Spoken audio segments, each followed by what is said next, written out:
ঘূর্ণিঝড় রিমালের তাণ্ডবে লণ্ডভণ্ড পুরো উপকূল। ঘরবাড়ি একেবারেই বিধ্বস্ত, কারো ঘরের চালা উড়ে গেছে, কারো ঘরের উপর পড়েছে আস্ত গাছ, আবার কারো ঘরের চিহ্নই নেই। সব গ্রাস করে নিয়ে গেছে রিমাল।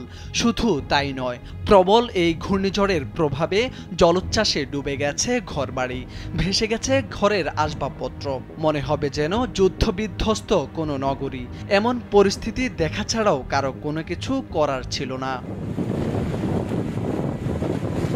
শত চেষ্টা করেও টিকিয়ে রাখা সম্ভব হয়নি সর্বনাশা ঘূর্ণিঝড় রিমালের কবল থেকে নিজেদের শেষ সম্বলটুকু।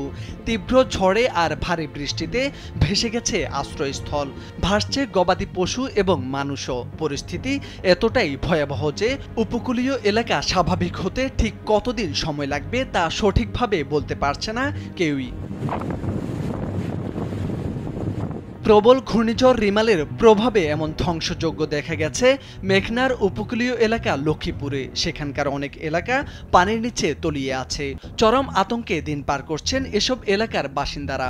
জোয়ারের পানিতে জেলার কমলনগর নাসিরনগর এলাকায় 100 মিটারেরও বেশি বেড়িবাঁধ ভেঙে গেছে। ঘরে পানি বন্দী হয়ে পড়েছে শত শত পরিবার। এই বাঁধ যদি দ্রুত বাঁধে তাহলে আমাকে খাওয়ার বাঁচার আছে, আর নাহলে আমাকে মরণ ছাড়া।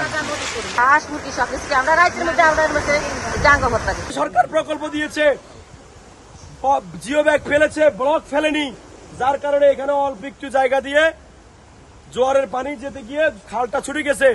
আপনাদেরকে নিয়ে আমি 2 বার মানববন্ধন করিনি এখানে, কিন্তু সেই খালের মুখটা কি বাদ দিয়েছে?